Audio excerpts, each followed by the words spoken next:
What is going on, everybody? We are now live. It is Thursday. It is June the 5th, 2025.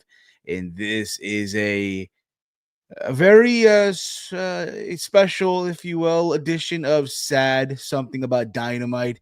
Normally, as you guys would know, something about Dynamite is normally a how do you say, like a watch along every single Wednesday, and us as me with the channel members will watch AEW Dynamite and we'll react and all that stuff. But being that this week was Fyter Fest and they were running 4 hours plus run extra time, right? Like that's what they call like run time, right? After, yeah, I wasn't doing that. Like I wasn't getting off at midnight, so we're like, you know what? For this week and next week, it'll just be a review because they're doing this again next week. They're doing this again. So it's going to be just a weekly review until they get their shit sorted out. But nevertheless, what's going on? It's me, Steve. This is Chase. What's going on, brother? Nothing much, man. Getting ready to talk about 4 hours of AEW action. Oh, yeah, man. And then also, right after this, stick around, everyone. We're going to be also giving a preview here to Money in the Bank as well as in the same stream, and then I'll just split it and make that into a separate video and all that stuff. But Chase, what was your overall thoughts last night on AEW Fyter Fest as a whole? As a whole, kind of whatever. Nothing really. Like Dynamite was good. The collision portion, very interesting how it got worse and worse as the show went on. Like the quality just went down and stuff. Like it was just very, very impressive by Tony Khan how he was able to make me care less and less about collision as it went on. But Dynamite second hour was good. The rest was just kind of it was fine. It's Oh, whatever. you felt that way too, bro? Like I felt like honestly, bro, like yeah, Dynamite was fine for the most part. And then Collision, mind you, I don't really watch Collision on a regular base. I know you and Romeo are I've become colliders for 2 weeks in a row. So for the most part, it's just I just Yeah, really Collision has become the show. Like, if you want to see what feud FTR is doing, the TNT title, and then some other minor stuff like women's tag stuff, or just like minor feuds. That's what Collision offers nowadays for AEW. Except for like on the odd occasion, they'll have like, oh, we have to build up this match, so here's some qualifying matches. Or if they have the Continental Classic, they'll see two matches on there. But Collision, if you guys don't watch Collision on a regular basis, it's pretty much just TNT title feud stuff, anything that FTR does, and a couple other minor storylines you may miss. And they'll do sometimes one promo segment with one of the big stars. And most of the time, that promo segment is just them in the back. It's not like they're in the fucking ring actually cutting a promo. This time it was different because it was back-to-back shows. So, of course, it was Hangman Page was in the ring. But most of the time when you hear, oh, we'll hear from said superstar on Collision, it's just a pre-tape that they do. So, yeah, don't expect them to be in the ring or stuff like that. yeah. Yeah. So we're gonna review this as one. I know they try to make it seem like it's two different shows, but it was just one fucking show. It's Fyter Fest for the most part. Let us know also in the chat, what did you like from the show? What did you not like, and all that stuff as well. If you are new to the channel, hit that subscribe, hit that bell notification, hit that thumbs up, and share with all your friends and all that fun stuff. We're also live, not just on YouTube, but we're also live on Kick and also on Twitch as well, for those of you out there who are probably wondering. So the show opened up with, what do you know, man? Will Ospreay. And obviously what he wants, again, the guy who came up, short in the Owen Hart finals. He just wants peace. He wants for Swerve and for Heyman to get along, put the differences aside for the one common enemy, and that being obviously Jon Moxley, and the mission of bringing back the AEW World Title home, right? And again, it's cool to hear this from Ospreay, right? Even though from what we already know, Swerve wants no part of this, nor does Hangman. They do not want to get along. They do not want to join forces. They still hate each other. They've been through a lot. And out of nowhere, I'm hearing this random theme song, right? And again, I'm not familiar with these entrances and stuff like that, right? And I'm hearing this. I'm like, okay, someone's gonna come out, someone new, surprise, and no, it's just fucking Lio Rush and Action Andretti.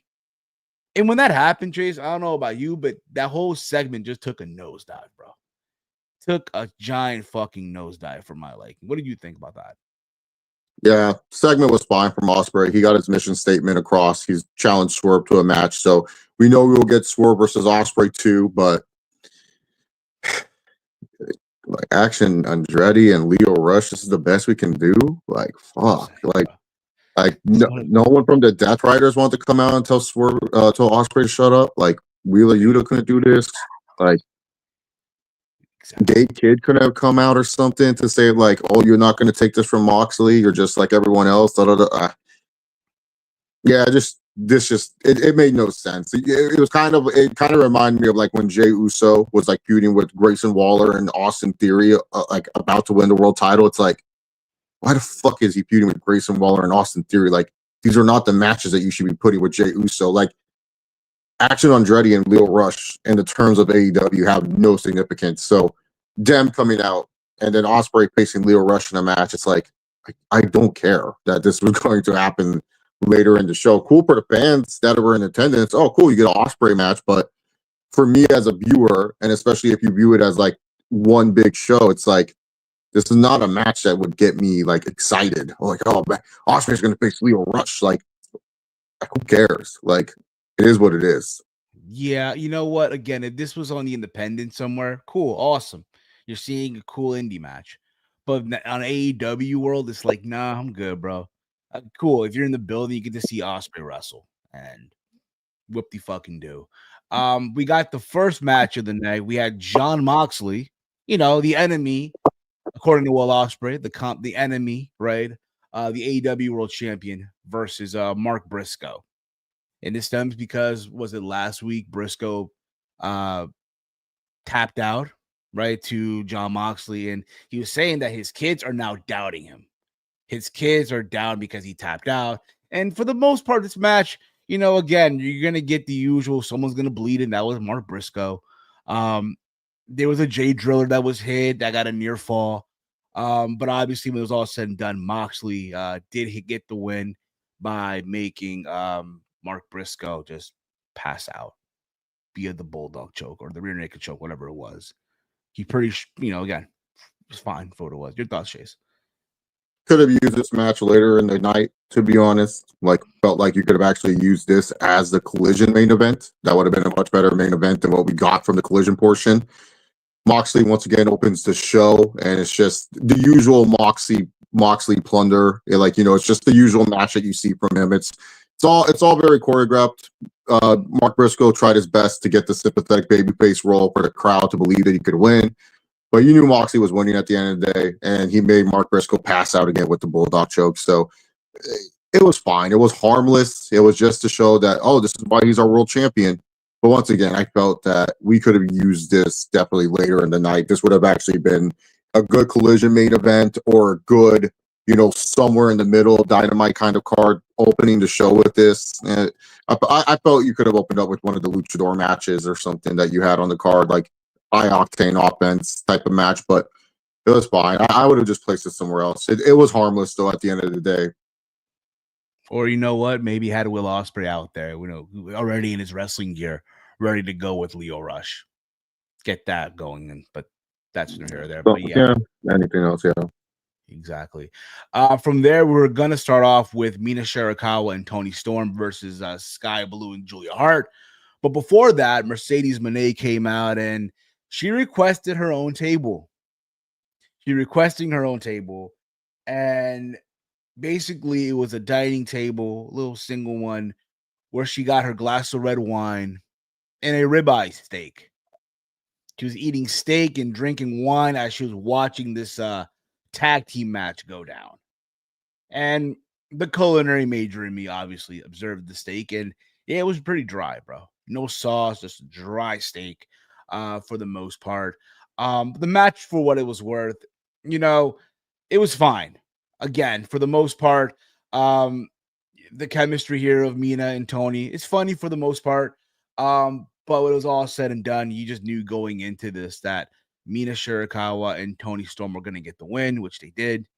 And we thought that Toni was going to go after Mercedes, and Mercedes ran out. Basically, she ran out, and she proceeded, that being Toni Storm, to eat the steak that Mercedes left to close the segment. Your thoughts, Chase?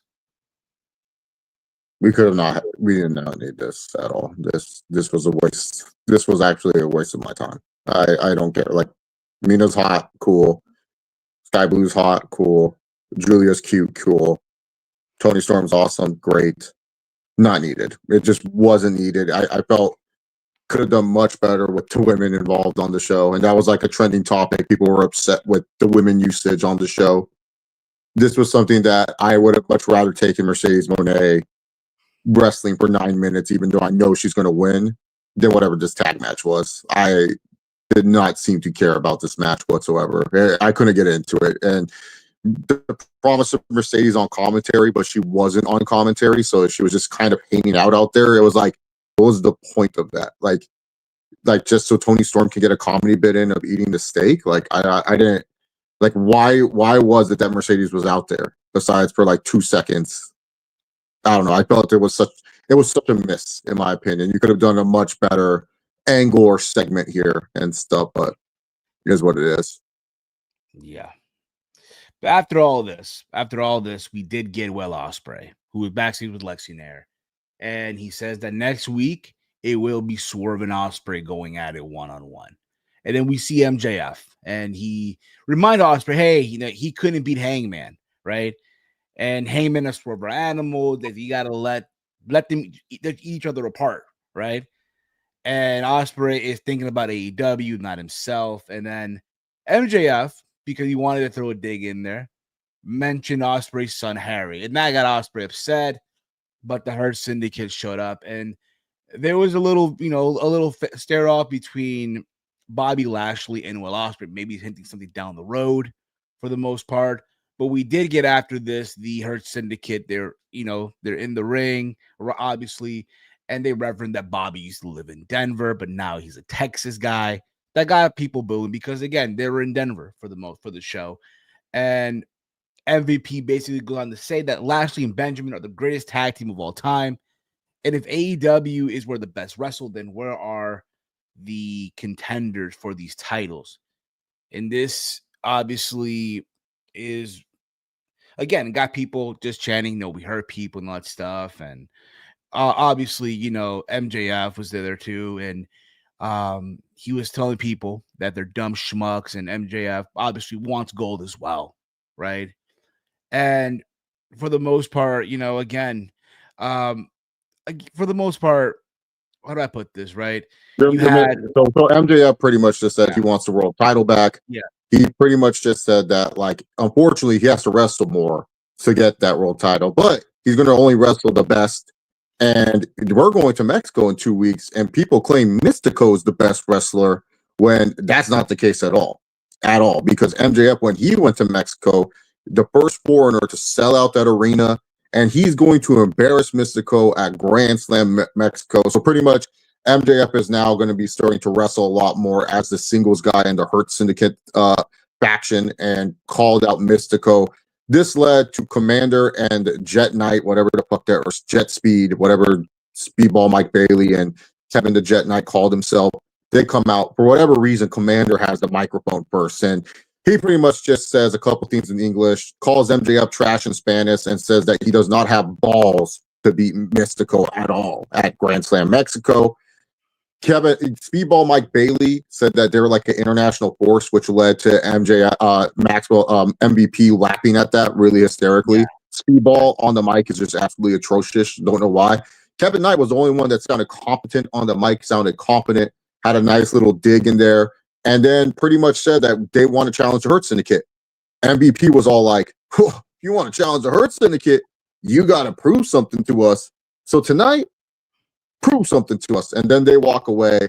Las Faction Ingobernables came out for the trios match that we saw. And the trios match itself was actually really fun. That was a fun trios match. Very good middle card. Like, this is what I want in the middle of the card, where I'm kind of feeling a little bit tired. I need a pick-me-up, something to boost the adrenaline this match did its job of boosting the adrenaline up for me, at least, and I really enjoyed all the action. Obviously, the babyface team won against La Faction Ingrid Nobles, and then MVP comes out and says, "Congratulations! Next week, you're going to face the Hurt Syndicate." So the Hurt Syndicate are going to face this team right here and the baby faces, which is pretty interesting matchup next week, and most likely a matchup the Hurt Syndicate might lose because you got to start building up teams that can beat them, and we still got to build some tension between MJF and Bob. Like Bobby and MJF, they're not.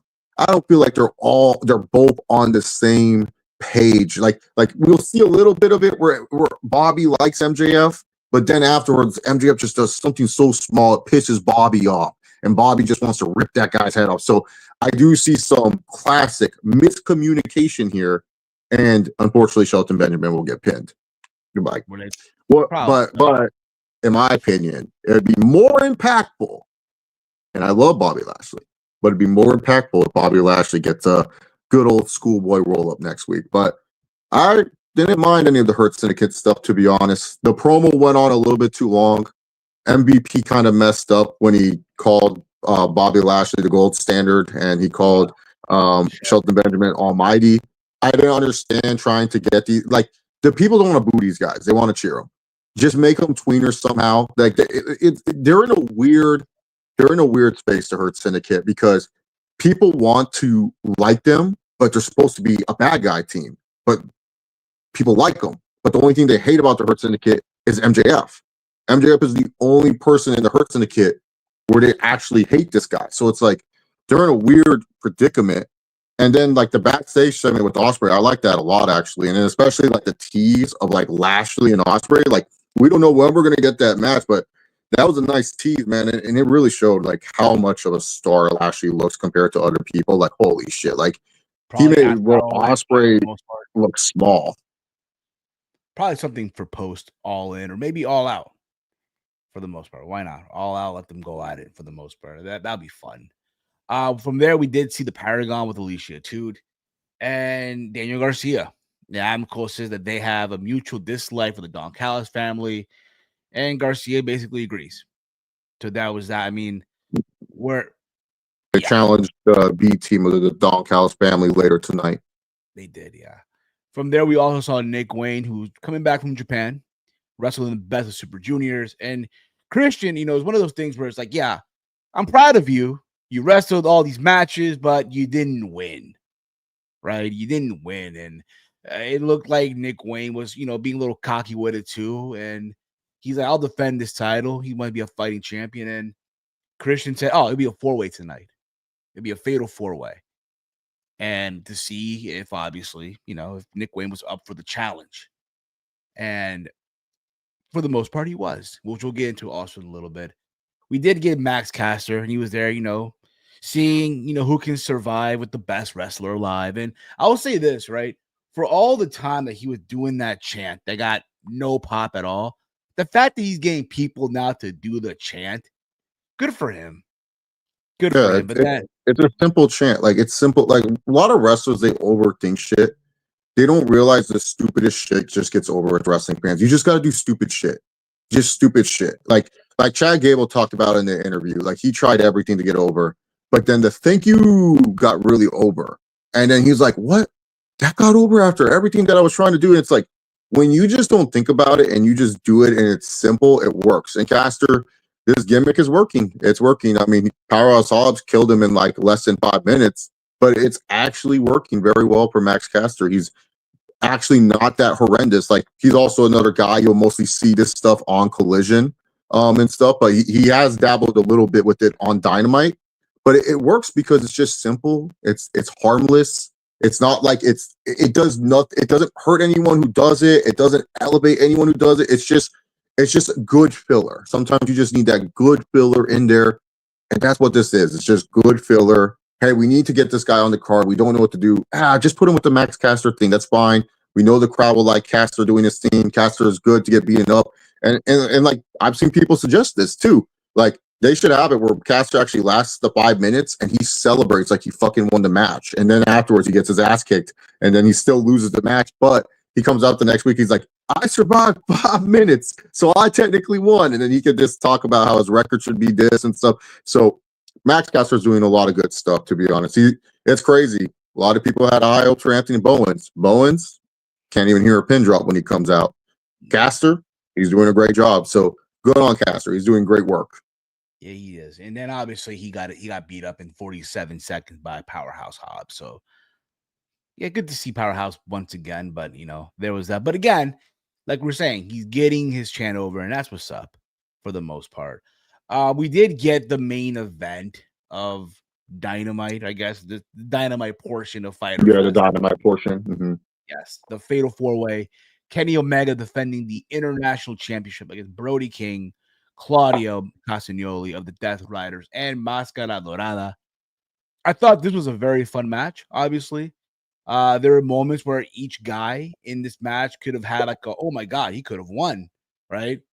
But when it was all said and done, look, Kenny by God Omega. And based off the announcement that we got later on in the night, you kind of knew where this was going, right? But your thoughts on the match, Chase, overall? Yeah, this was a really great main event. This is what you want out of your main events for any wrestling show that takes place. You want like something that has significance and impact. We knew Kenny was going to win, but the action was really, really strong here. Brody King looked like $1 million. Mascara Dorada is a fun watch, and honestly, Claudio, like he's just cashing a check at this point. Like Claudio, he hits the beats. Like that's all Claudio kind of does now. He does what he needs to do, and sometimes he does it really well. Sometimes it's just going through the motions. Like he knows what he wants to do. Like Claudio is just on this weird. He's just on this weird timing where it's just like you can kind of tell when he gives a fuck or when he's just like, all right, yes, I'll just do my uppercut. I'll do the swing. I'll do this. I'll do the springboard. Like what he's there for. Like he's just there to hit the beats. Like I'll do my spots, brother. Like that's the timing Claudio's on. Like don't worry. I'll show up and do my spots. Anything else? Nah, I don't know about that, Chief. We'll talk about that down the road. So, but yeah, Kenny was good in this match, and I thoroughly enjoyed the main event. Thought it was a really good way to close out the dynamite portion of Fyter Fest for sure. Yeah. Basically, Claudio's on that TNA run where he's just there for vacation, work late schedules and shit, basically. Yeah, he's doing the TNA Booker T type of thing. Like, yeah, don't worry, I'll do my spots, brother. That's it. Exactly. And then we get to the collision portion. And somewhere in the show, we found out through Tony Khan that he has a major announcement. And we'll get into that before we get No, you missed the portion. After the AEW International title match, Okada came out. Yeah. And then Okada and Omega got into a little brawl afterwards between each other. There was no winner in this brawl. And then after that, Tony Schiavone, who moved to commentary with Nigel McGuinness for the collision portion, said Tony Khan had a huge announcement before the main event. And anyone with 2 brain cells could have told you what this huge announcement was going to be. Like it was women's tag titles? Women's tag titles? No. The actual brain cells, Steve, not fantasy booking. We all knew that the huge announcement was going to be Kenny Omega versus Kazuchika Okada, winner takes all at AEW All In. And next week we're going to get a contract signing on, I think, the Dynamite portion. I don't know. Like, who knows? Like, because like pretty much like the Dynamite portion, we knew what matches were going to be on the card, and the collision portion was kind of booked during the episode of Dynamite with like backstage pre-tapes, and then afterwards, like some of the collision matches were announced, like the FTR tag match was announced, and one other match I want. Oh, Tekla. No, I thought Tekla was debuting on Dynamite. To be honest, I didn't think she was debuting on Collision. So yeah, so like I don't know what. Like it might be the same next week where they stack the Dynamite portion and then the Collision portion is just like whatever they can fill in and stuff. But yeah, we'll see. It's a winner take all match, basically. Come all in between Okada and Omega, which you already knew. Look. They're just look. It should be fun for the most part, right? We've seen them in the good old days, how when they used to just go crazy. Do I expect that same type of style? No, I just think they're gonna go out and just play the hits. Would you agree the same way, Chase? Yeah, I think it'll be a fine matchup. if they both want to turn it on, they can obviously recreate the magic of New Japan. It's just up to them how they're feeling. Like, to be honest, it's up to them to decide if they want to give us that New Japan style that people fell in love with. To be honest, like that's a thing that we have to understand. Like, they're not going to be consistent. It's going to be one of those things where it's like, we don't know the consistency, to be honest. Like Okada, we know he can give a fuck when he wants to give a fuck, but like, I'm just gonna be honest. Okada's kind of out of shape now. He's not in the same shape that he was when in his prime New Japan run. He's been kind of enjoying his time here in America and enjoying the schedule he has at AEW. And sure, he can turn it on, but I don't know if he has the same speed. Kenny, I know he can turn it on. He turned it on for the Gabe Kidd match. Like, in ring wise, he turned it on for the Gabe Kidd match, and we know he'll still give it his all for the big matches. He had a great match with Konosuke Takeshita at Revolution. So I know Kenny will provide his end of the bargain. It's Okada, the one where I'm like, okay, like besides like Will Ospreay, I haven't seen that New Japan Okada. I know a lot of people say the speedball match, but I'm sorry, I'm someone who watched like a shit ton of Okada in New Japan. It was like that was tamed. That was like Okada being told like, all right, you're on the undercard in New Japan. Go wrestle Naito in a simple and safe match. Like, that's what it felt like. It did not feel like the New Japan, one of the greatest wrestlers that you'll ever see in the fucking ring, Kazuchika Okada, to be honest. So I'm not worried on Kenny, to be honest. I'm more worried like if Okada is really going to want to give in that huge effort, because if he does, you're going to get another magical match between those two, and it's going to be another 5-star classic.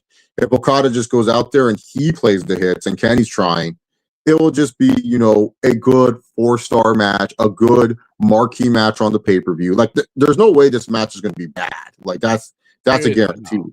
Yeah, the match is going to be good, but I think a lot of people like who think that they're going to get like a Dominion or like their first matchup. 11. Yeah, you're not. Yeah, like we gotta temper those expectations a bit. Yeah, temper those. Like I said, it's mostly on Okada. He's not in the same shape that he was. Like, and I know everyone's gonna be like, Okada's body's never been good. No, bro. Like Okada, like when you saw him in New Japan, his stomach was skinny. Like, he was flat. He was stronger. Give me a year. Give me a year. No, I'm just saying in New Japan. I'm just saying in New Japan, like 2016 Okada, 2017 or 2019. Okada now, the belly's kind of out there. He's just kind of chunky. He's just, he's enjoying American food. Like, I don't know what to say. He's just enjoying America. Like, he has money now. He can buy whatever food he wants out here. Probably enjoying a lot of steakhouses. Probably enjoying a lot of great dinners with his wife. I'm just saying, he's just enjoying food. It's okay. It's not bad. He can still go. It's just not at the level you guys expect him to go. He's not going to be able to reach that New Japan peak level, and that's okay. It's not the end of the world. I just wanted to show that. Like, yeah, look at this was Okada, like 2017, I believe. Yeah, like he's in great shape there. Like he can go with the best of them in that shape. Yeah. It's not like now where he's just like, you can just see like he has like a pot belly. He's just like you can tell when someone's been eating good. He's been eating good. He's been lazy. Yeah. He doesn't have, his expectations are not like, Tony Khan's not putting the expectations on Okada like, hey, you're the face of this brand. You're the face of the company. It's, hey, you're one of the biggest free agents we ever picked up, and we just need you to perform. That's it. And Okada's like, okay. He doesn't have the expectations like he had in New Japan, where he had to carry that company's mantra, that company's signal. Like, he was the guy that Bushiroad needed to be. He was the money mover. Okada's now just a guy on the roster. He's a guy that signed. He's like a free agent in the NFL that got their second or third contract. It's like, oh, cool, got the second and third contract.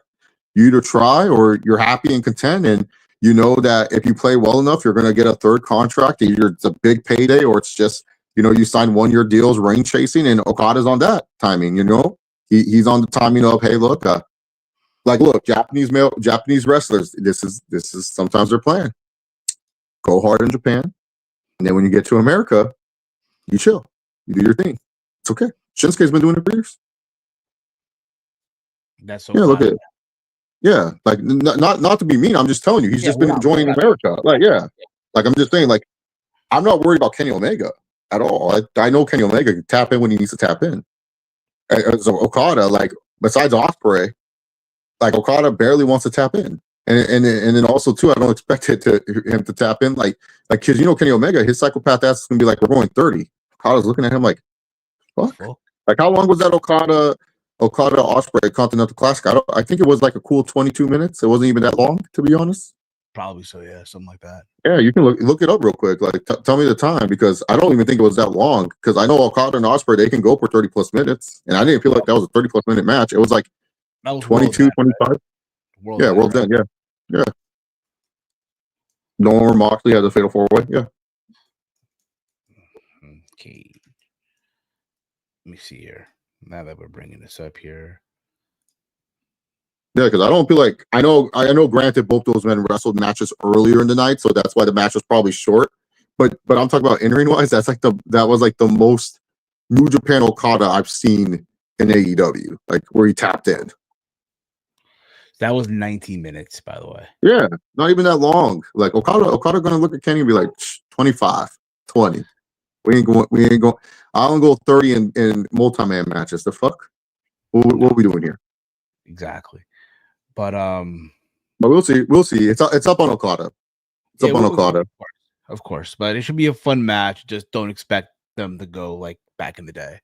But after this, obviously, yeah, we had Will Ospreay and Lio Rush. It was fine. Nothing to really go crazy about. Like I've said it before, you watch one Will Ospreay match, you've seen them all. To be honest here, the match went about 9 minutes. Yeah, it was a tamed Ospreay match. It was fine. Yeah, for the most part. We did have FTR versus. You missed the whole segment. Which one? Let's see here. Action Andretti didn't start to attack Will Ospreay afterwards, and this led to Hangman Adam Page coming out. Hangman comes and clears the ring and shows respect to Will Ospreay. Pretty much declares he will never work with Swerve ever, like just to make that super duper clear that him and Swerve will never see eye to eye. But his goal is still to win the AEW championship, and he will do that at All In. Moxley comes into the ring, and then they have a nice little stare down, and it was got a good reaction. So you can tell, even though some people were groaning when Hangman won, we don't want to see this again, the people that are attending are excited for this kind of matchup between Hangman and Moxley. The rest of the Death Riders kind of start peeling in. Ospreay comes back out with some steel chairs, hands one to Hangman, and then afterwards, so Claudio comes in with the steel chair, hands with the Moxley. Moxley's like, nah, I don't need that. And it just leads to these two staring each other down. So we know who's on whose side right now. We know Moxley has his Death Riders. We know Ospreay, he's on the Hangman camp, and he's going to try his best to convince Swerve, hey, do it for the betterment of AEW. So we'll see more progression here.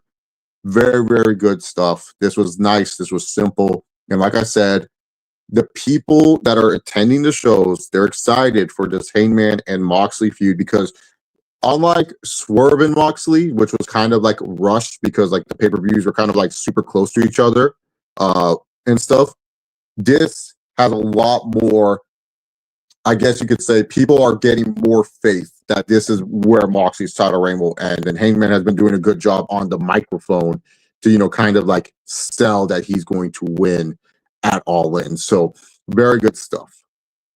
Yes.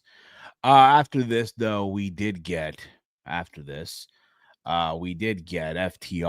versus Atlantis Jr. and Templario. The match went about 13 minutes and 46 seconds. I thought it was good for the most part. Again, it's FTR still being heels. Obviously, you also want to give Templario Atlantis because they're part of CMLL. And there is that big Mexico show happening real soon. You want to show some of these luchadors, hey, this is what they can do, right? They got some offense in, got some near falls, but obviously you just knew going into this FTR were going to win. Your thoughts, Chase? Yeah, it was pretty much telegraphed that FTR is going to win it and stuff. This was probably the last good thing on Collision, and then it just nosedived after that. Like it was just a complete nosedive. This was probably the last thing where I was like, oh, okay, yeah, this is building something for FTR. I mean, they're not going for the tag titles anytime soon, but it's solidifying and straightening their heel run, which is good. But you could tell it's like after this, it was just like the quality just dipped so bad, and it was like, why am I even watching the rest of the show? That's how I felt watching the rest of Collision, where it was just such a waste. Yeah, it felt that way for the most part. It really, really did. Um, just get back to this real quick here. From there, again, still again doesn't care where you're from, but everyone falls to FTR. And obviously Dak was struggling to get the words in, so they just left, right? And then after this, we did get the trios match between Kyle Fletcher, Konosuke Takeshita, and their third man from CMLL, Hechicero. Hechicero looks very happy to be there to go against the Outrunners, who were known as Los Outrunners, and Bandito. And Bandito this time, Chase, wore the right title. No, he brought his title to it. That's good. He brought his title to work. But yeah, they were known as Los Outrunners. And I thought for the most part, this was a very to be honest, it was a okay match for the most part. When you think about these tag teams, right? And I know, Kyle Fletcher should be the one to take that TNT title off Adam Cole.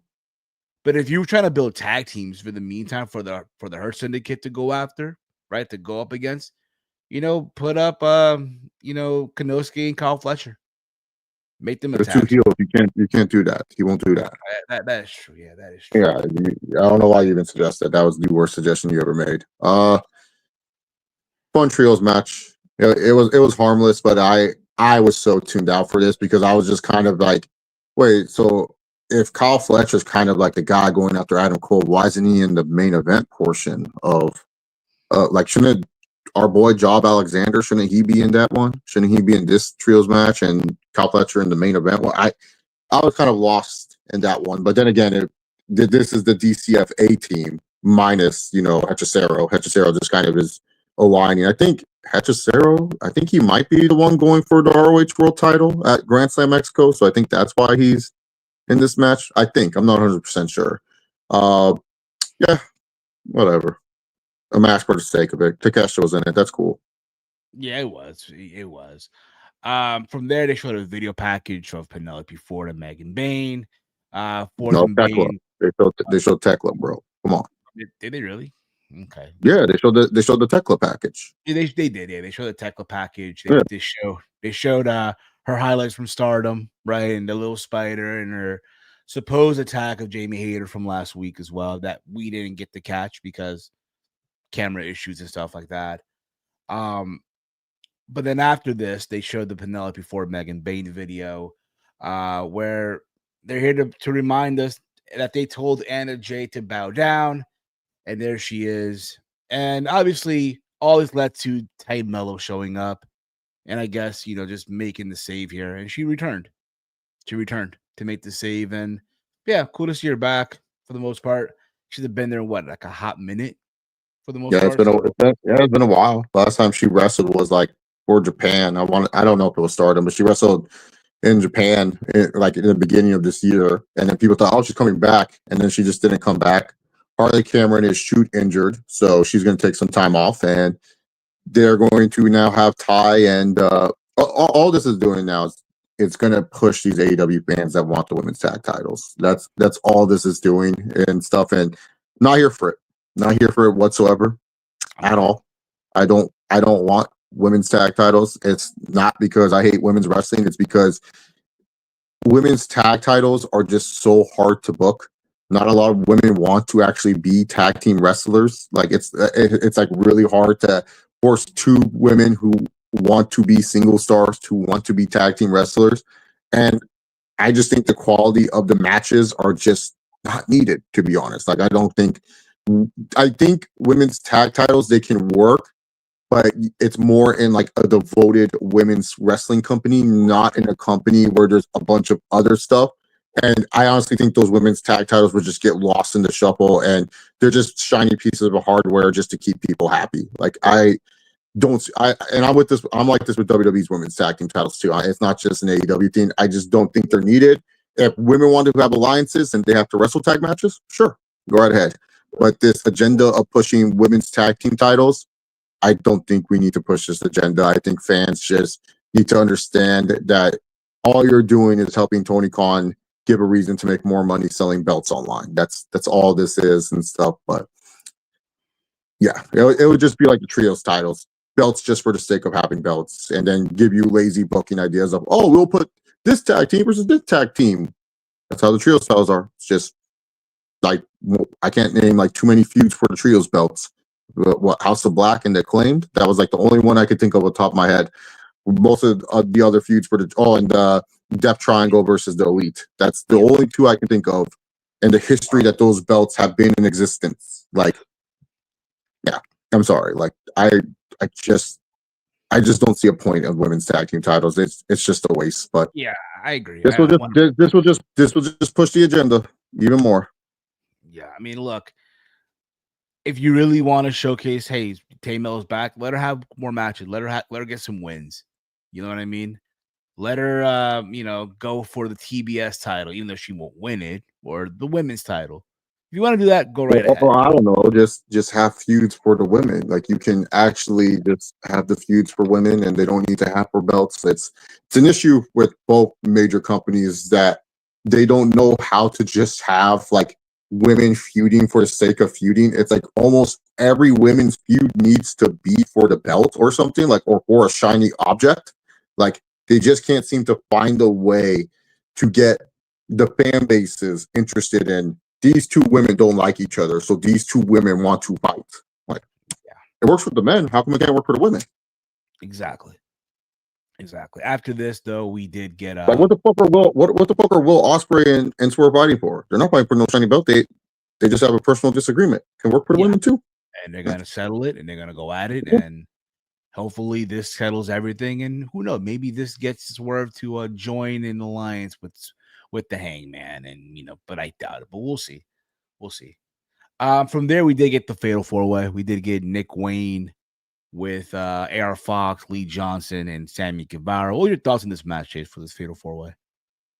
Ricochet was horrible on commentary, but I guess he was there because earlier, after the opening segment Collision, we had a pre-tape where Ricochet said, oh, in these next 4 hours, he's going to try to scout and recruit people who want to join Ricochet's group that he does not have yet. He just wants to, he needs to find people because that's the only way he will find success in AEW, according to him. So he was on commentary, and he provided absolutely nothing on commentary. This is like a typical 4-way match. I don't know if the crowd was chanting "this is boring" or they were chanting something with balding. I don't know. But this was just very, very. I just couldn't get into it. I literally tried my best, and it was just kind of a nothing match to me. Keep this on Ring of Honor. I did not care for it. Nick Wayne win. Cool. Yeah, good for Nick Wayne. He got his win. But again, this is a Ring of Honor title. Can we just keep this on Ring of Honor TV? Or if not, you know what? The next time, I don't think they are, but should they ever decide to do a Battle of the Belts, yeah, put it there. But this did not need to be on the show. But again, and Universal, I know you disagree. I'm just saying the women's tag titles, like especially with AEW's booking, I just don't. Just in general, like I just don't think they provide much value to the AEW television experience because I don't think he's going to create a lot of feuds for them. It's going to be like the trios title where there's just not a lot of interesting feuds for them. It's just an excuse to give two women two shiny belts. And I don't feel like it's needed. If he can prove me wrong and book compelling women's feuds for the tag team titles, I'll be down for it. But I think most of these women, they don't need to be tag team wrestlers. I think a lot of them are good singles wrestlers being forced to be tag team wrestlers. And that leads to sloppier tag team wrestling matches because there is, a thing of singles wrestler and tag team wrestlers. Most women are trained to be singles wrestlers and not trained for tag team wrestling. And when they try to do the tag team stuff, it just ruins the flow of the matches to me. Like that's just all I'm saying. I'm not saying that women's tag team titles should never exist. I just don't think in major wrestling promotions we need them just for the sake of needing them.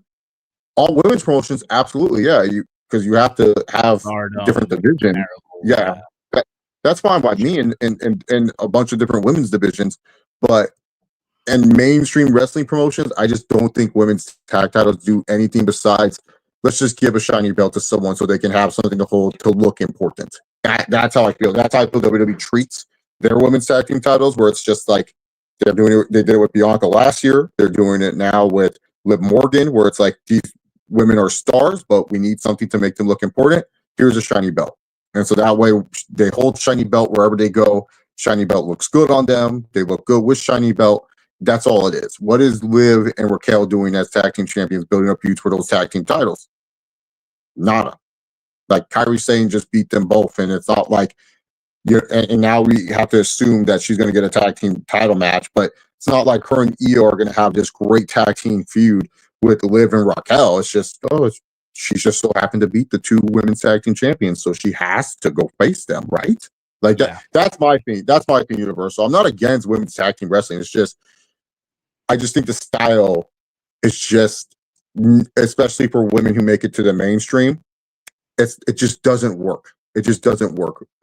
Just because most of these women are trained to be singles wrestlers, there have been really good women's tag teams. Like Iconics is like the first people I can think of a good women's tag team, wrestlers that wanted to wrestle a tag style, but not every woman is built to do like the tag team style wrestling. That's all I'm saying. It's just the style. It's just me as a fan. I just don't prefer the style, but I'm cool with women's tags happening. I just think the tag team titles are necessarily not a needed thing just for the sake of it. Like build up storylines, get me to care. Don't not just because they have to wrestle because they're the tag team champions. Like that's how I feel the trios titles are. It's just like they have to defend these things because they're trios champs. Like So after this, we did get the in-ring debut of Tekla. Now, I'm gonna be honest with you guys. I haven't really watched anything from Tekla, so this is my first impression of her. Chase, was this also your first impression of Tekla, or you watched her prior? No, I've seen her. Yeah. Now, the way they were building this up, she was ran from Stardom because she attacked the president of Stardom. That's what they were saying. She was fired. Yeah, she was fired. And look, this is signing. I would have not had her on the 4th hour of the show. I would at least had her probably the 1st hour or maybe 2nd hour at best on the Dynamite show. Second hour, early hour. This actually could have been a good spot for the FTR match, just because you would have at least had some good quality later in the hours and stuff. But yeah, would have had her a little bit earlier on, to be honest. Didn't feel like I felt her video package was good enough. I didn't feel like we needed this match, to be honest, but it was a fine squash. It did what it needed to do. I ain't gonna lie, I didn't watch Fyter Fest last night. We respect the honesty, Chief. Is it worth checking out? I guess the Dynamite portion. Yeah, this is the Dynamite portion. The Collision, it's fine. But yeah, she beat Lady Frost in 2 minutes and 30 seconds. She had her submission move for the win, and there was that. I mean, look, not a bad impression, right? But again, just I would have not had this at this portion of the show. Yeah, the problem with a character like Tekla, especially when you try to build like a monster that runs through everything, is the end goal. The goal is that you hope to get something like Goldberg, where you can keep them away from whatever belt that you need to put them on for a long time, and then they just naturally get over because they have an undefeated streak. The problem is that you eventually have to crown them, and if you don't crown them when they're on the undefeated streak, they lose a little bit of luster. And then afterwards, it's like, okay, what's next when they don't get crowned as champion? Some people can rebound. Like, look at Asuka. After she lost her streak, it was a little bit rocky at first, but she was able to rebound, and she's had what has been a solid WWE career. With Tekla, the issue is like your two biggest stars hold both titles, and your goal is that Tekla doesn't become more interesting than a Chris Statlander or a Willow or people you're trying to push to win those belts, and that you can keep Tekla hot without fans losing interest in her, which is going to be tough. It's going to be tough for sure, because if Tekla goes on this monster tear and she keeps beating women up and she keeps doing what she's doing, there's going to be that fan base that would want Tekla to become champion sooner rather than later. And then you're going to have that struggle. Do you force the title on her and push other women to the side, or do you stay the course? So it'd be interesting to see how he books this. And it's hard for monster women characters more than monster men characters, to be honest, because monster women characters, like a lot of the time, their fodder is unfortunately other active women wrestlers, not a lot of job enhancement talent type wrestlers. So yeah, it's gonna be a struggle for sure, but she has the look. She has something there, that's for sure. So we have to wait and see, but it'll be interesting to see how it goes out. But Yeah. They got the main event. We had Daniel Garcia in the Paragon of Adam Cole, Kyle O'Reilly, Roderick Strong versus the Don Callis family of Josh Alexander, Lance Archer, Rocky Romero, and Tremper. I totally forgot the Roppongi Vice are now part of the Don Callis. I totally forgot. Totally fucking forgot about it. It was okay. Nothing to really go crazy about here. Just the fact that Adam Cole pinned Rocky Romero after lowering the boom. yeah, this is your standard like Collision main event. no, not standard collision. This is your standard like what you get out of the Paragon match. Like they just do a bunch of cool double, triple team moves and they wrestle good and it's fun. Like that's it. But I couldn't care. Like this was your main event. Like this is something that you like. The quality is just horrible. Like this is not a main event quality match. This is a good middle of the card match, but putting this as the main event is so fucking weak. Just a weak main event. Like You add hype up something a that has 4 hour meat to the show. bone. Like you hype up a 4 hour show, right? This Yeah, is like people are like, oh, this is like a free pay-per-view on pretty much. TV competing against game one of the Stanley Cup, and this is how you close the show. Like, no. Yeah, this is like this is just weak. This is something that doesn't add any mustard. Like your main event is supposed to leave a lasting impact for fans, and you want your fans to say, "Oh, this is why I should watch Collision. This is why I should tune into the other show that happens on Saturdays mostly." Instead, it's just like could have done much. Honestly, could have been a much better main event. Could have been something that adds meat to the bone. To be honest, and this just didn't add meat to the bone. It was just it was whatever. Like it's not that it was horrible. It's just for a main event, you want something that adds meat to the bone and stuff. And I thought, oh, maybe Danny Garcia will turn heel here for whatever reason. It'll be stupid, but hey, at least it's something. But no, it was just Yeah. the rest of the Don Callis family. Kyle Fletcher comes out. He looks at Adam Cole for a little bit, and that's it. That's all he got. Okay. Yeah, man. That was Collision. Overall, look, the Dynamite portion, go back and rewatch if you have not. Yeah, Dynamite was 7.5 out of 10. Collision, 5 out of 10 show. I think Collision is at its best when it's Live. in my opinion, yeah, when it's live. When it's Saturday live, that's when Collision's at its best. That's when you'll get really good episodes of Collision. But when they ever tape with Dynamite or they what's it called?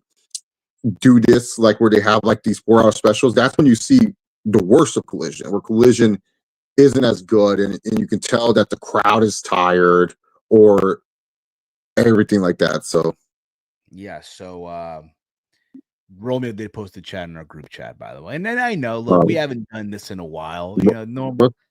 what's the rating? Just say the rating. You don't have to play the clip. I just want to know the rating. Is it for both shows or just So one? the way this is per Jedi Goodman. So the way he has it is like for the entire thing, right? Shout out Jedi Goodman. If you guys have any questions about numbers, ratings, tweet him Give and him he'll the answer. yeah, yeah, He's a yeah, rating. He's a rating crew. No, yeah, just anything. He's like a super. He's like AI. I don't know how he yeah. gets these numbers all the time. Ariel loves him. Ariel just like goes to him and he's pretty cool.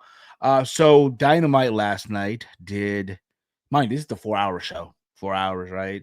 655,000.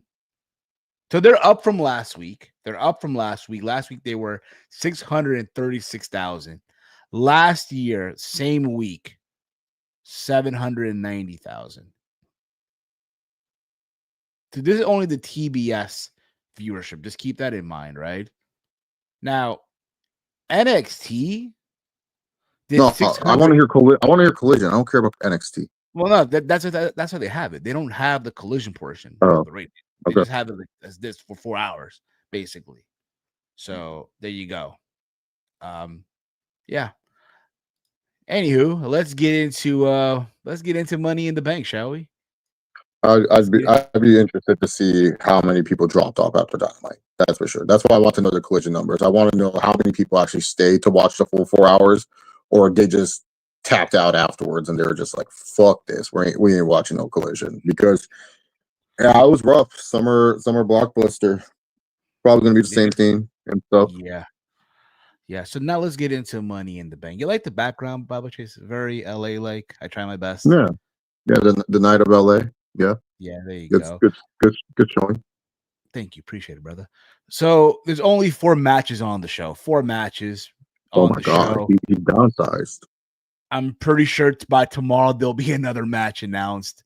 But Chase, He probably doing this because he has to just speed up so that way he doesn't bleed into UFC. I mean, if anything, he'll probably bleed into like the prelims. No, because this show's mad early. It's like at what 4 my time. 7 It starts at 4. 7 probably 7 p.m. over here. But Yeah, keep both in Money in the mind, Bank matches. Both Money in the Bank matches 30 minutes. Uso, Cody, Cena, and Logan Paul 15, and then Becky and Lyra will get 15. That's 2 hours. That's literally 2 hours. He's not going to so bleed in at all to UFC. or prelim, nothing. No, maybe the prelim, but other Yeah, than that, like the 6 o'clock prelims, like the 9 o'clock prelims before the main card. Yeah, absolutely, he'll bleed into that. But yeah, yeah, he's not bleeding into UFC. So yeah. So let's get into this. But before we do, though, Chase, we did make a promise.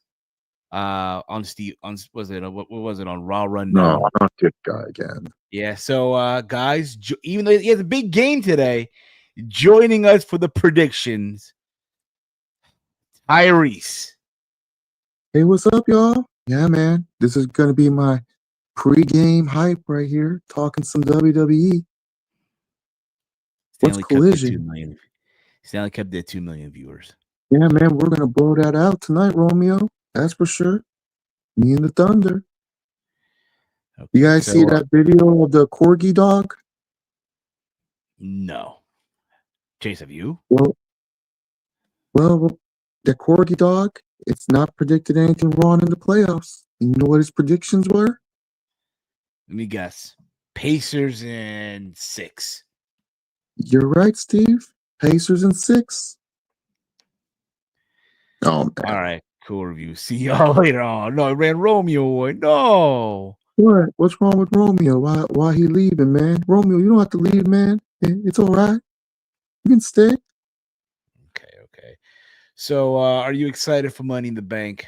I know you got a big Oh game. yeah, So, oh yeah, man. Yeah, I'm very conflicted, man. I gotta avoid social media because my game 2 is going to be on during the show, so I gotta make sure I have social media off, and I gotta let my teammates know not to spoil anything for me. I'll watch it on the jet back. I'm pretty sure you could watch it in between halftime, but we'll see. But No, no, no, Steve. I don't like doing that. I gotta watch the show in full from beginning to end. I can't do that. okay, okay. So let's get into this. I think we can all agree, Chase, Tyrese, that overall look on it looks like a very it looks like a very solid card. Wouldn't y'all say? For the most part, again, it's a 4 match show. They don't want to bleed into UFC, and also factor in there's another show happening earlier in the day. So if you're in the LA area, if you're going to both shows, bless your heart. You know what I mean? But let's get into this. Let's get into this.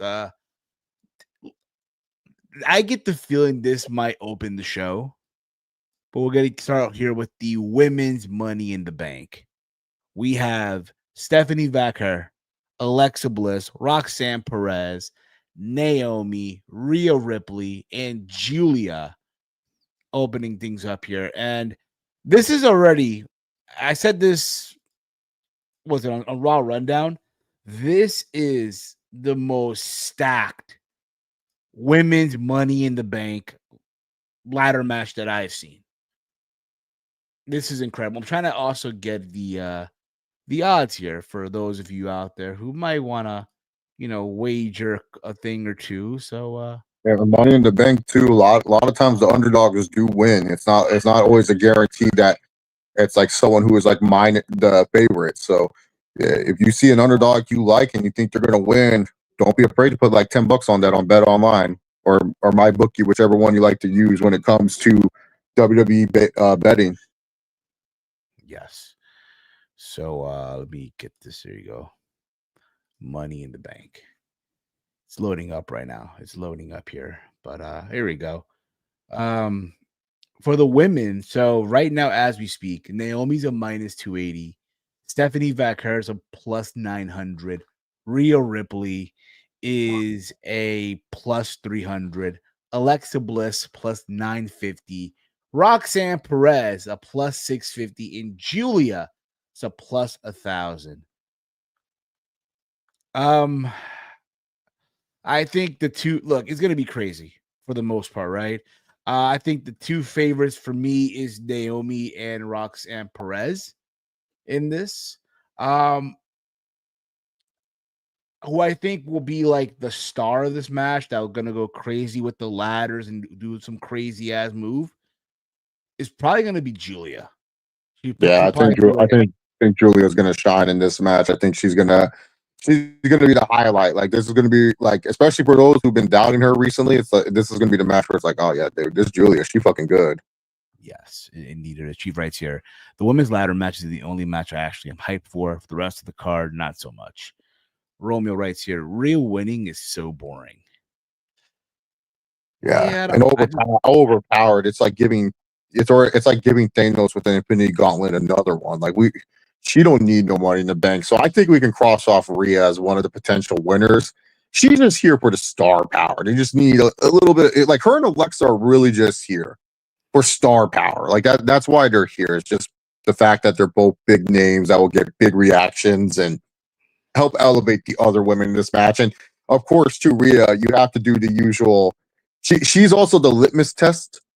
And what I mean by this is WWE loves doing this in these multi-man matches where she stands in the middle of the ring and she looks and sees another competitor and people are interested.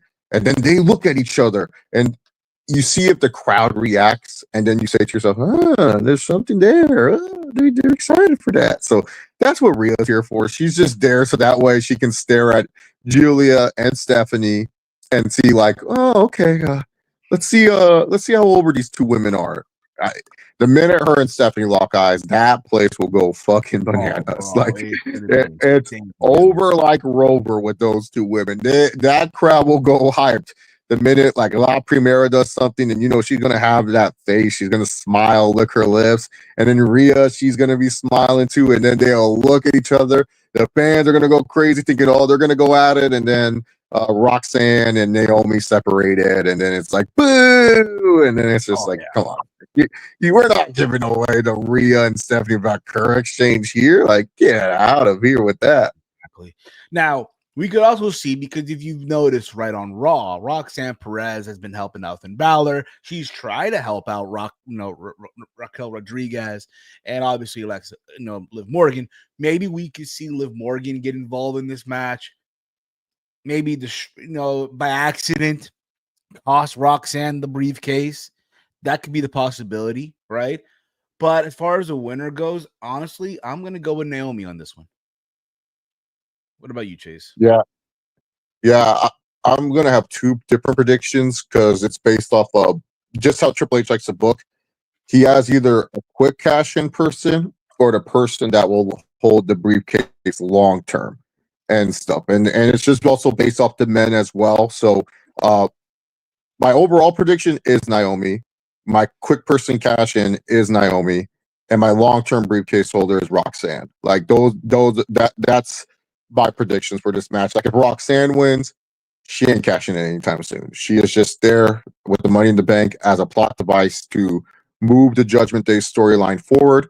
If Naomi wins, good on her. She's been doing some of the best work, and I feel like sometimes when a worker does really well, with the character that she's been given.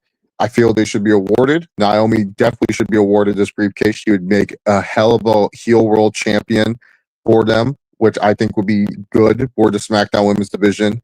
No offense to Tiffany, she's been fine, but her title reign has just kind of been, it's like, yeah, she looks good with the belt. Like that's a positive with Tiffany as champion. She looks good with the belt. Other than that, it's been kind of I'll be fine. Naomi cashes in like on the next episode of SmackDown. So yeah, I think Naomi should win this match too. But she is definitely like the person when she wins, she cashing it on SmackDown or in the next 2 weeks or at Evolution. Like that's the time frame for Naomi as Money in the Bank. She ain't gonna hold this briefcase for long. Like she's gonna cash in quick. While Roxanne, she probably ain't cashing it until November, December. February, Latest WrestleMania, like WrestleMania, she cashes February. in, yeah, something like that. Yeah, just whenever. So, Mr. Halliburton, what about you? Who do you got for this women's Money in the Bank ladder match? man, those are all bad predictions. I don't know why you guys predict that kind of stuff. We gotta go with mommy on this one, man. It's Rhea Ripley. Why are we predicting Naomi, Roxanne Perez? I mean, Naomi gonna get her get back from Jade, so Jade, she could get involved in this match. And like, look, I know Roxanne been killing it on X, but she ain't ready for prime time yet, man. Gotta see your dues, man. So yeah, I gotta go with mommy. I think mommy winning. You guys are crazy. And those betting odds are crazy, man. I might throw a bet. I didn't even know you could bet on this shit. Yeah, man. Bet Wait, online. Kyrie, are you even allowed to bet wrestling? Like, are you allowed to bet on anything? You're an You're NBA player. exactly. If Oh Pat Mahomes man, can't bet, you guys gonna get me in trouble, man. Why'd you guys tell me this betting on stuff? well, people want to, the viewers, some of our audiences are into the whole gambling stuff responsibly, of course. Okay, whatever, man. But yeah, mommy winning. You guys are crazy. You guys should keep track of my predictions too. I bet you I'm gonna go 4-0. Okay, Tyrese Halliburton, writing it down. Rhea Ripley, women's Money in the Bank, for sure. Yeah. From there, okay. Well, I'm sorry. Were you gonna say something else, No, Mr. no, Halliburton? I was just saying, yeah, I'm gonna be right on this one. Okay. Just like hopefully Patriots in Man, 6, huh? I don't think he watches the show.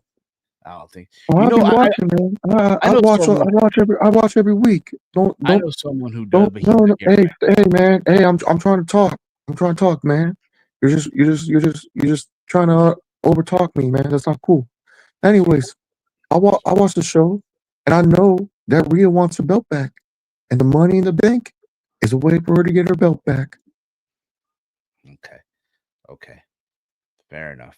Now let's get into Thank God he another. plays point guard, man. He don't know how to protect wrestling. Well, let's get into another women's match here. We have Lyra Valkyria defending the Women's Intercontinental Championship against Becky Lynch. Now, the stipulation here is that if Becky Lynch loses to Lyra Valkyria, she will never challenge for the Women's Intercontinental Championship ever again. However, if Becky Lynch is to pull the win here, then Lyra Valkyria is going to have to do what Becky Lynch did for her in NXT when they first met for the NXT Women's Championship. That is, lift her hand up and I guess as well put the belt around her waist. It's a callback to what Yeah, Becky from did for her. NXT. Yeah. So that's a stipulation. It's kind of silly, right? But when you hear she will never challenge for the title again, it kind of tells you that No, she said as long as Lyra's champion, yeah. not ever again. As Yeah. long as Lyra's the champ. That's what she said there. Okay. But the way I look at this too, right? Let's be honest here, right? Lyra feuding with Becky has done wonders for her. Oh yeah. You know what I mean? And I do think for WWE, you still may want to have someone with a bigger name hold on to that title because that's those factor in too, right? I could sit here and say right now, Becky's walking out and new, right? But at the same time, who to say Bailey shows up and costs Becky the match here or the title, whatever it may be, or maybe just maybe, Bailey turns on Lyra and reunites with Becky Lynch here as well. All these possibilities, all these stuff can go down for sure. But I'm gonna go here with Becky Lynch. And for those of you that are wanting to bet, per Bet Online, Lyra Valkyria is a plus 500. Becky Lynch is a minus 900. Chase, your thoughts? Becky was also the favorite last time they wrestled, but it was much closer odds. But Becky was the favorite, and Lyra did pull off an underdog victory over last time when they wrestled. Yeah. So with that, I'm gonna go with Becky here. Chase, what about you? Yeah, I think Becky. I think that you could. I've been on the camp that like this could be like another featured match for WWE Evolution. Maybe Becky faces Bailey as a filler for Night of Champions and stuff. So yeah, I think Becky would do wonders with that IC title. I think she's been doing great character work as well with Lyra Valkyria. So I think Becky winning the IC title would be very, very, very good for not only that belt, but also good for Becky Lynch. Keep stat padding her resume. So yeah, I think Becky wins here too. I don't see why you need to keep the belt on Lyra. Lyra would benefit winning the belt back from Becky more than anything else. So yeah, I'm with you. I got Becky Lynch as well. Exactly. Now, I keep forgetting, but he's here as well. Oh, wait a minute. What's going on here? There you go. Mr. Halliburton, sir. Who do you got in this match right here? Becky Lynch or Lyra Valkyria? Man, finally you guys are on the same page as me. My girl Becky gonna win. Okay. What makes you think she's going to win? What makes you think that she's going to walk out and new? What? Why do I need to give an explanation? I told you, she Becky Lynch. Like, that's like saying, why does Stone Cold need to beat Rikishi? Like, come on, man. What are we doing here? Okay, fair enough. Sweet to the Fuck, point. what you calling Lyra Valkyria Rikishi? Exactly. Look, man, I'm tired of all these next wrestlers, Like, Next everyone wrestler? tells me, You mean Nick. You mean NXT? Oh, it's called that? I thought it was next. No. And I thought you watched the show, Mr. Halliburton. Oh, man. Dang, you don't even know how to say NXT. What's crazy? I know I'm the quarterback's talking right now. All right. Quarterback. Yeah. Wait a quarterback. Oh no. Yeah, man. Okay. All righty. Let's move on here. Oh my goodness. Yeah, I didn't even finish. All right, finish up, Mr. Yeah, Halliburton. like I'm sorry, man. It's like Becky Lynch. You got to give it to the big star. You can't just keep beating these women that aren't on the same level. Like Becky is one of the GOATs, one of the greatest of all time. So you got to keep beating her to keep her as one of the greatest. She loses to Lyra, it's like hurting her stock a little bit. Like, no offense to Lyra, but she ain't it yet. Becky Lynch is it. So you gotta go with Becky in this one, man. That made no sense, but sure, Mr. Halliburton, whatever you say. Sure. Let's move on here. Hey. Y'all gotta stop disrespecting my picks. I'm writing this down. Becky Lynch. I'm writing this down. Yeah, man. Gonna be 4-0. 4-0. Okay. Doesn't even know what NXT is. He called it next. Call it next, bro. It's incredible, man. It's times like this where I wish another athlete would show up here, but that's besides the point. From there, we go on to the men's Money in the Bank ladder match. We have LA Knight, Penta, Andrade, Solo, Seth freaking Rollins, and of course, the pride and joy of the Gulf of America, El Grande Americano. Chase, I think I posted this on our group chat. People can finally put it to rest. All the people who thought that it was Chad. They found this nice guy that's built like Chad Gable for whatever reason, like, and he wrestles really well, and he has some mannerisms similar. Just because, like, look, they're two different people. We saw this on El Grande Americano's debut. They're two different people. Why is it that people are so not understanding of this? Like, just because they look similar does not mean, like, people can have similar body builds. Like, we gotta stop with this. Exactly, man. But look, this should be a fun ladder match for the most part. We already know. Look, we said this Bro, when I'm just here to say it. If Vince was still riding, Grande Americano winning that briefcase. If Vince in the control, we know Grande Americano's fucking winning this shit. Like I wouldn't even predict anyone else. I'll just be like, nah, dude. Like stop talking, Steve. Vince in control. Grande Americano's winning this stupid fucking briefcase. Dude, he had Otis win a briefcase. You know El Grande Americano winning this stupid briefcase. If Otis won one, El Grande Americano's winning one too. Oh yeah, and look how that ended up, right? Do you think El Grande Americano will be nice to give Chad Gable the briefcase if he wins? Like he'll let Chad cash in? What happened? Say that again. I'm sorry. Repeat that again. Like I'm saying, do you think if El Grande Americano wins, he will give Chad this briefcase? Well, here's the thing, right? I mean, as long as inside the briefcase it's a blank contract for someone to sign, yeah, I would think so. Yeah, I would. right. I would think again. Think about this too, right? Chad Gable let El Gran Americano borrow his boots. What a good way to return the favor. Exactly. Give him the briefcase, and finally, Chad Gable wins the title, right? But we said this when it was announced that Andrade was qualified. He's there to do a crazy spot on the ladder. He's going to do a sunset flip on Solo Sikoa. He's going to do a crazy sunset flip on the ladder. He does the spot where he gets flipped onto the ladder and he breaks it in half. He's not jumping on anyone. He's just there to take the bump. Okay. Fair enough. But okay, first let me get into who does so Bet Online has the following odds. Seth Rollins a minus 190. Solo Sikoa is a plus 1,000. LA Knight is a plus 175. That's good value. It is a good value. It is. He's one of those guys who I'm considering as well. Penta is a plus 1,200. El Grande Americano is a plus 315. And Andrade. Oh shit! Oh, that's great. But I might throw something on the Grande Americano actually. Then.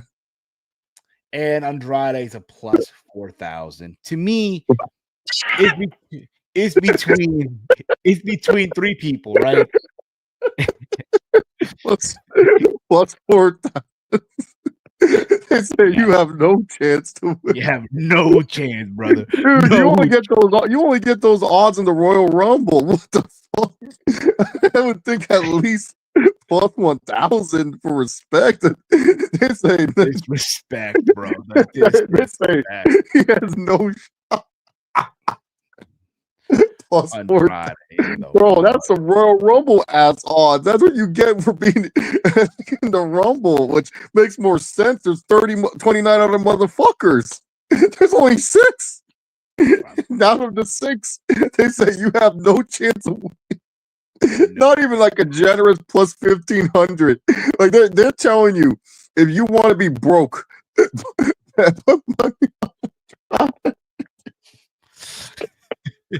Oh my god, that's horrible, bro. I've never seen plus 4,000 for someone in a 6-man match, bro. It's like, bro, you're probably walking out there first, dude. You're probably walking out there first. My god. Davion writes here. What's going on, Davion? Hey, what's up, y'all? Do you know if there will be a watch along for this Saturday? Romeo, if you're in the chat, are we doing a watch along for this? I probably won't be able to attend that because I do work during that Saturday, so I'll be behind on Money in the Bank, so I'll try to catch up and stuff. But if they do a watch along, if I'm caught up, I'll be in there for sure. But I'm going to be an hour behind, so I don't want to be spoiled for any of these matches. So because I'm actually going to because like the only match that I would fast forward is really the tag match until like the ending portions, to be honest. Yeah, like me, I'm probably gonna tune in for Money in the Bank. Worlds Collide, I'll watch it later, but Money in the Bank, I'll tune in for that. But there you go. But as far as for me, it goes down to 3 people, right? El Gran Americano, because you said like if Vince was still running the show, they would have him. He likes his gimmick too, man. He loves this gimmick. This is like his favorite gimmick. and just think about too, just the reaction on social media if El Grande Americano wins, because what they love to do now. They love to grab clips of these like people who do the live reactions, Yeah. and clip those right on the video package as El Grande Americano wins Money in the Bank, right? Yeah, And you'll get and El Grande, if he does do what we say, gives the briefcase to Chad. Chad wouldn't be like this. Could be a nice little, hey Chad, thanks for putting up with a lot of bullshit. Here's the world title type of thing. And Chad as world champion, it's not the worst thing in the world. Like, but it's something I won't. Oh god. Uh, I mean, especially if they really want to push Penta super heavy, that's a guy that you can believe he could beat for the world title. But that just depends on how much they want to push Penta. You know what I'm saying? So yeah, of course, absolutely. But it also there's down to Seth Rollins, who again, wants the power. He wants the power and be champion again. And it's a possibility that it could be him, considering what might happen that Monday night, right? And then you have someone like LA Knight, right? Who, let's put it this way, right? Could use it to get that momentum again. he still has momentum. That's a crazy part. He's still over and stuff. So him winning it, like how I gave my short term and long term. This is the same thing. My overall prediction, most likely Seth Rollins. Yes. Short term, if you want the person to have the briefcase real quick, it's Seth Rollins. Long term, you give it to LA Knight, because I think LA Knight as briefcase holder would be proved very interesting of when he could cash in and stuff. And he would be a good solid Cena opponent, I would say. But he's not the worst case if you want someone to dethrone Cena. I don't think he's that bad of an option. I mean, we're going from another like aging talent to another aging, like that's the problem with the current undisputed universal title timeline, is that it's really going to a lot of guys, and I really don't care about age, but there's a lot of wrestling fans that are still fixated on this whole age and wrestling thing. And when you look at the history of the WWE undisputed universal title, it's like not a lot of younger cats have won that thing in quite some time. It's like I can't think of the last young cat to win that title. Like we got Brock, then we got Drew, then and then Miz, and then Lashley and stuff. Randy Orton held it for a little bit for a cup of coffee. Then Drew won it back, making him a 2-time champ and stuff. So like you know what I'm saying? It's like it's been a lot of aging vets, and then Roman, kind of like aged with the title for as long he was champion, and he dropped it to an aging guy, and Cody Rhodes.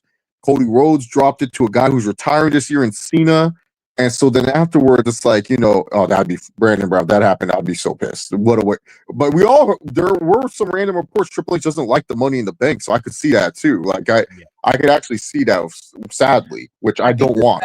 I think the issue is with Money in the Bank, it should be a match at WrestleMania. Yeah. Not it's being its own pay. Yeah, it's being its own pay-per-view stinks. Yeah. But here we are, But yeah, so like if LA Knight beats Cena, then you're gonna get that crowd that hates the fact that it's another older person winning and not someone under the age of 30 or in their early 30s winning the Money in the Bank. So, or winning like the championship from Cena and stuff. Because I do think that they should have Cena drop to a newer star, not someone that we know LA Knight's over and we know he is a huge crowd favorite. I don't think he necessarily needs to win, like, or needs to be world champ. Like, he'll always stay over, but him winning a world champ would be a good accomplishment for him. So it's very conundrum. It's very confusing and stuff, but I wouldn't mind LA Knight as Money in the Bank briefcase. I think Solo honestly should win this one, to be honest. Like, if I'm going to be completely honest, Solo would be the guy. Like, I think he'd be perfect. I mean, you fucking pushed this guy all of last year as a main eventer. So why not? But I honestly think too with Seth, there could be where it's like all the good guys come out to try to stop Seth from winning, and we might get a Roman return here where Roman comes out and spears Seth or something. So yeah, because I can see it in this match where it's like Seth's goons come out and they're trying to cost everyone, and then out comes Punk, out comes Sammy, and then they get kind of laid out too. And then we get the moment where like Seth is climbing the ladder with the help of his goons, and then Roman Reigns' music hits, and then Roman costs Seth, and then whoever actually wins the briefcase climbs up the ladder and wins it. Like I can see that being an ending scenario for sure. Yeah, that's possible as well. You have like again as Seth climbing the ladder, he has it right, and then out comes Roman and Seth does the Mustafa Ali 2019. Just had like the stare, like he's scared for his life and shit. Like possible as well. Chief writes here, first year of a failed cash in. It's been a while. I don't think either. In my opinion, for this year, just based off the talent you have, I don't think either people should fail their cash-ins, in my opinion. The last failed cash-in was Theory, and he cashed in on the US title. He didn't even cash in on Yeah, exactly. Uh, But before we move on, Mr. Halliburton, who do you have winning the men's Money in the Bank? Man, I'm glad you guys don't have a pen. All your ideas kind of sounded bad. What? Come on. I was on Seth Rollins. Seth Rollins. Okay. The women have never failed from Romeo. oh, can you imagine wrestling Twitter if Naomi failed? We're talking about that, man. We're talking about the men right now. We're just saying what would happen. No, I know. And I'm trying to tell you, Seth Rollins is winning. Okay. Right. By any chance, are you a fan of El Grande Americano? Are you a fan? I already did. Yeah, he's great, man. What about LA Knight? I don't know. He kind of was beefing with my boy Logan, so yeah, I don't know. It's funny you didn't pick Logan at Saturday's main event. Yeah, I remember. I remember. I like Jay too. I like Jay too, man. So stop it. This Maverick remembers. I'm just saying. Now let's get into the main event here. Let me get this lower third out of here. Oh, now the Ghost of Cena. We got the main event, yo. We have Jey Uso and Cody Rhodes. Jey Uso, the World Heavyweight Champion, teaming up with Cody Rhodes to take on what I believe is bigger than the Mega Powers right now. This right here, man. The Mega Power. No, this is bigger than the Mega Powers right here. Man. No, the Mega Powers. You can call it that. I'm calling this is bigger than the Mega Powers right here. You have the team, the dynamic duo, man. Oh my goodness, yo. We have the Maverick, the pride and joy of Puerto Rico, Logan Paul, the Maverick, and of course the GOAT. Chase, we were there to witness history. We were there for this. Yes, we were. We didn't care that the match was bad. We just wanted to see history. Exactly.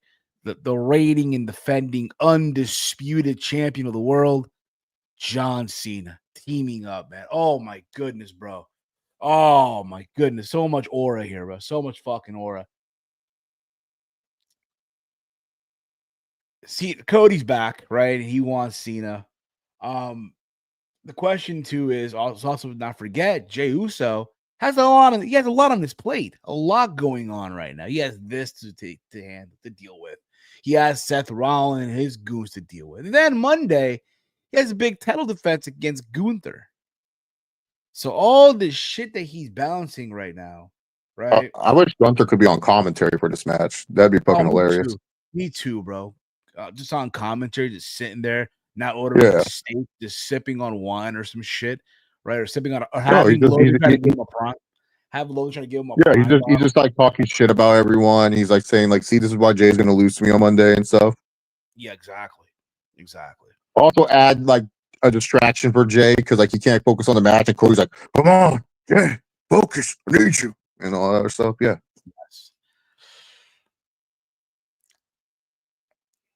Yes. As far as the result here, though, What's the odds? Well, I'm glad you're right. I'm sorry. I should have said that. My apologies. Yeah. So right now, John Cena and Logan Paul, the Mega Powers, not what Chase said. The real Mega Powers right here. they're a minus 110. Cody and Jey Uso minus 130. Oh, it's close. It's very Interesting. close.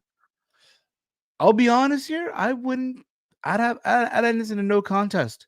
Some shit finish. I'd have Gunther come out, call a distraction. There's a brawl, right? Yeah, there could be a cash-in type of thing too. Because like if Seth does win, or like both champions are in this match, there could be a cash-in with.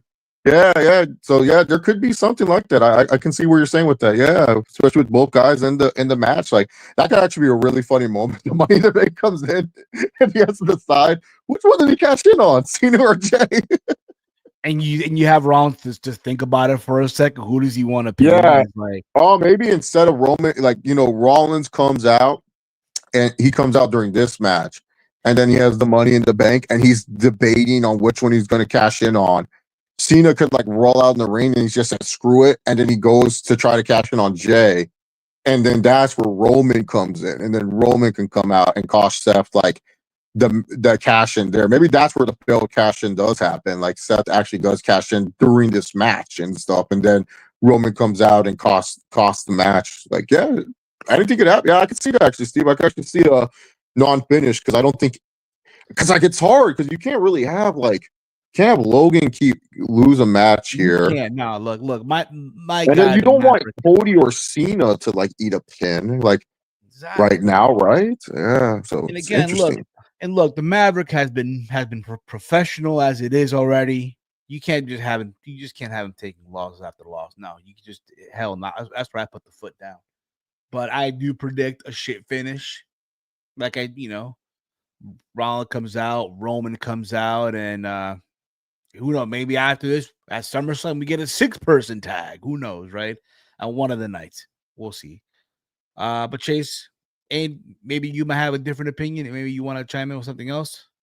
My if there's no shit finish, my official prediction is Cody and Jay get the baby faces a win, send the crowd home happy. Logan Paul eats the pin, but I'm more in line of a cool clusterfuck ending and overbooked than anything else.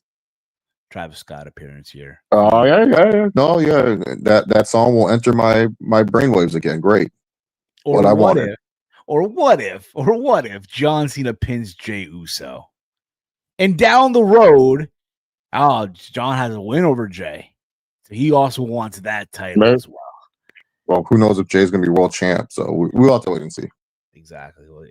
But before we put a bow on this, Mr. Halliburton, what's your final prediction for this tag team match right here? Make the right one. You guys are predicting, saying a bunch of stuff, man. Like that's why you guys are at home and not in the booking team. Okay, but who do you pick though? Who do you pick? Man, I was expecting you guys to be insulted by that, but whatever. Anyways, Cena and Logan Paul.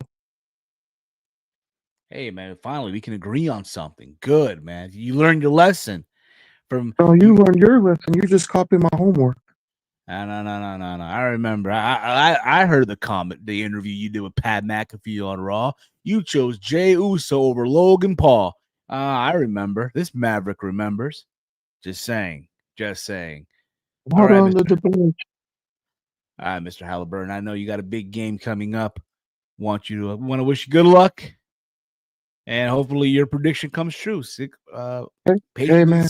Hey. You know what CM Punk says? Luck is for losers. This fucking guy. Can you believe this piece of shit? Quite possibly the worst guest we've ever had. I know. I wish the so other. Rude. Why is it so rude all the time? Like, why can't he just be normal? He's like working a gimmick or something. Exactly, man. Exactly.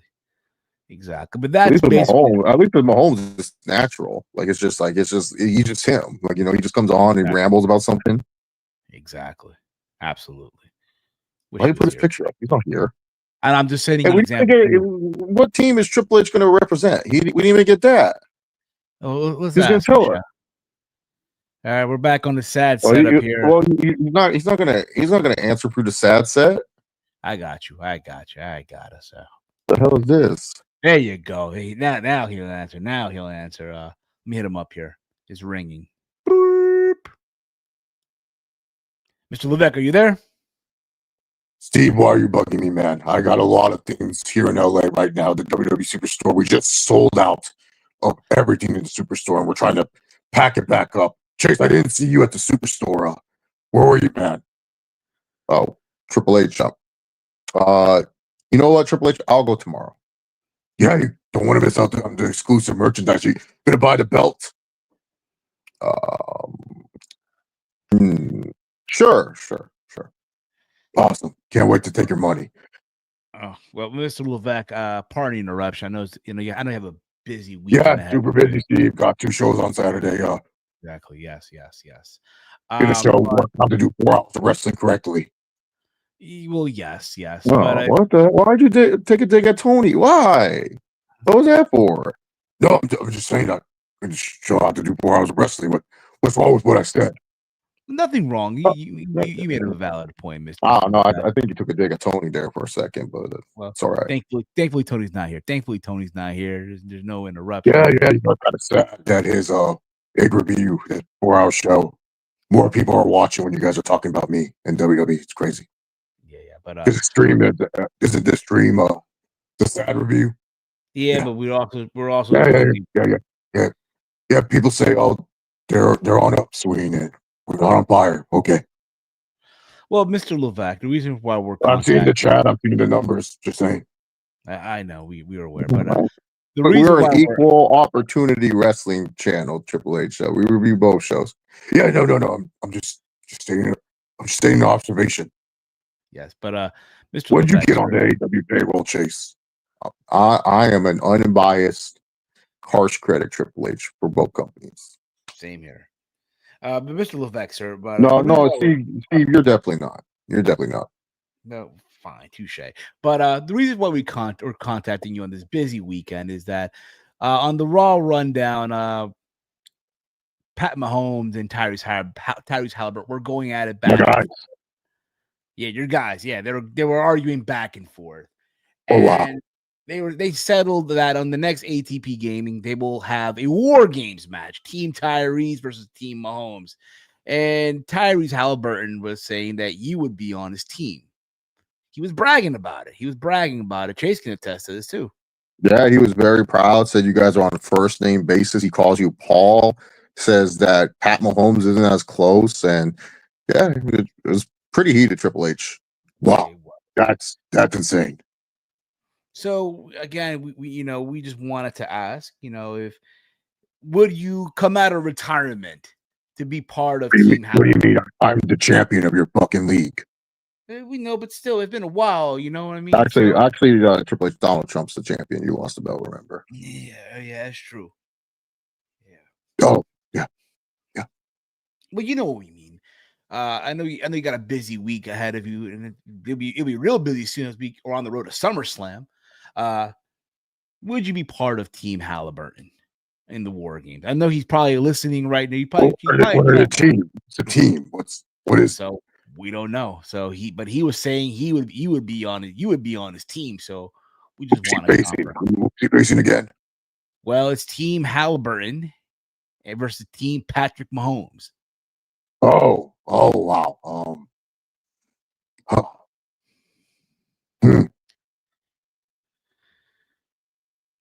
Yeah, that's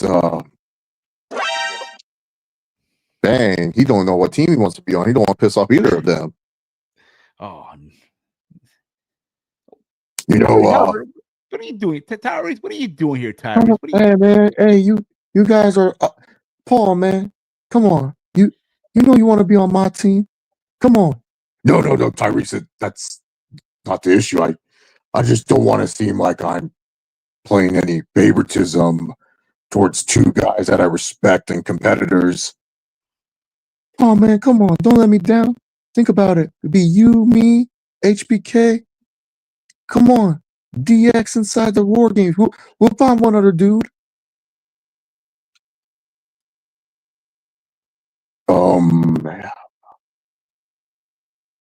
You know what? Fuck it.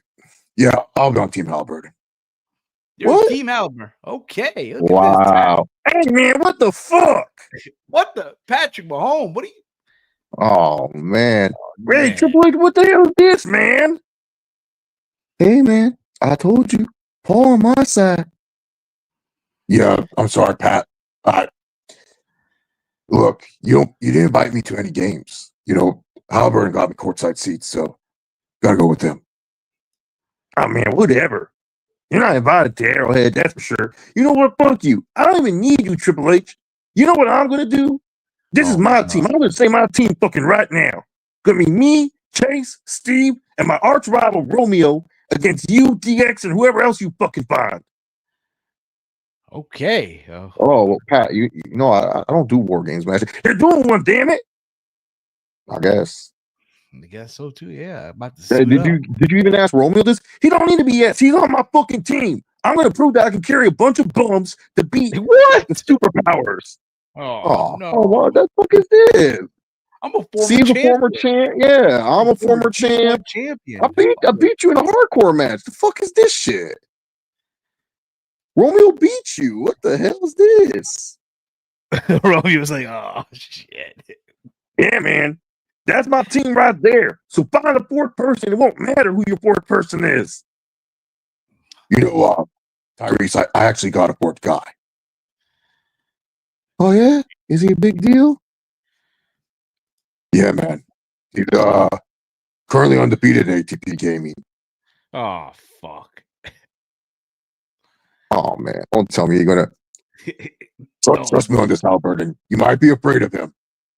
But we got the Armor King. Wait a minute. Did he lose? No, he's undefeated, dude. I thought he lost. Didn't he lose to Vladimir Putin or somebody or Trump? No, he's undefeated. Okay, well he's undefeated. Some would say he is CPZ, well, but we don't know. I mean, if he can go, why not? All right, Mr. Mahomes, who do we got? Who else do we got? What do you mean? I said the fucking team. I thought it was 5 people on the war. I thought it was 5. No, in the game it's only 4, bro. Oh, okay, 4. Okay, well, okay. If it's a 5th, I'll add Walter to it. There you go. Walty's But I just need some heavy hitters, man. Walter cruiserweight. Exactly. Well, there it is, folks. It is official. The War Games will be happening. It'll be Team Mahomes versus Team Halliburton. Oh boy, cannot wait. Hey, I'm gonna veto this arm. Hey, Triple H, I'm vetoing Armor King, man. That's kind of overpowered, bro. Like, can't you guys just take Logan Paul? He's like friends with Halliburton. Yeah, man, I like that idea better. Triple H, I want Logan Paul on my team. Yeah, that's fine. It doesn't matter. We already got DX, so we're gonna win. Oh man, we're gonna need watch some tapes. Hey, Mr. Mahomes, any good coverage or any good signal for? Yeah, man. T-Mobile. Okay. That's fine. That is fine. But there you have it, folks. It's gonna be Team Mahomes versus Team Halliburton at the War Games in ATP Gaming. Date will be determined down real soon. But thank you, Mr. Levesque, for the time. After the finals, man. After the finals, yeah. Not during it. All right. And then when I walk in as the NBA champ, a real champion, a world champion, unlike Mahomes this year. Hey man, you better stop with that bullshit, man. I'm the only motherfucker who tried on my team. Only Xavier Worthy can't forget about him. He tried to. What about Kelsey? Yeah, I don't like saying mean things about my teammates. So After the finals won't take longer than Thunder in 5. Oh man, Pacers in 6. The Corgi already predicted it. Okay. But thank you, guy, for the time. Thank you, Mr. Levesque, for the time. I know you have a busy schedule. This was definitely super important for you to call me. Make sure you guys watch WWE World's End on Saturday at Worlds Collide. Sorry, I thought of the other product for a second. Worlds Collide on Saturday, and also Money in the Bank, and then also catch UFC 316. Can Sean O'Malley recapture the UFC bantamweight title from Merab Dvalishvili? Also, Juliana Pena defends her title against the force known as Kayla Harrison. You don't want to miss that on ESPN Plus pay-per-view. And yeah, You know, that's how you do an ad read, Patrick. You know, not just say the company's name and say, yeah, man, you know, just that's up. All right, man. Fuck you. There you go, guys. Thank you guys for the time. That's gonna be it for let me get out of this. Let me go back to the other where's that? Here we go. Back in beautiful LA. But that's gonna be it for us, guys. Much love to all of you. You guys have been awesome as always. You guys can follow the Around the Point Network over on X at AT Point Network. Follow me on X at Heel Steven. Chase, let them know where can they check you out. Yeah, follow me on X at Chase68. Look, the preview portion of Money in the Bank will be a separate video. So there you go with that as well. Thank you all for watching. Much love. We'll see you guys down the road. Peace out, y'all.